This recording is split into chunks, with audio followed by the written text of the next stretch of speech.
let's start with sort of a base on a basic level. What is small cell lung cancer, and how is it different from non-small cell lung cancer? This is decades ago, really at the beginning of understanding cancer diagnoses and to differentiate these. Under a microscope, small cell lung cancer cells are smaller, and therefore these were separated out as small cell and non-small cell. Now, that being said, all cancers are essentially cells that are mutated. So we categorize these in ways so that we can further understand what is generally good treatment options.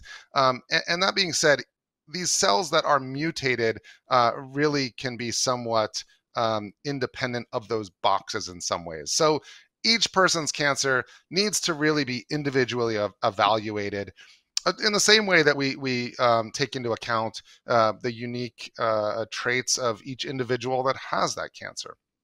But when speaking broadly, generally, small cell lung cancer tends to grow more quickly than non-small cell lung cancer.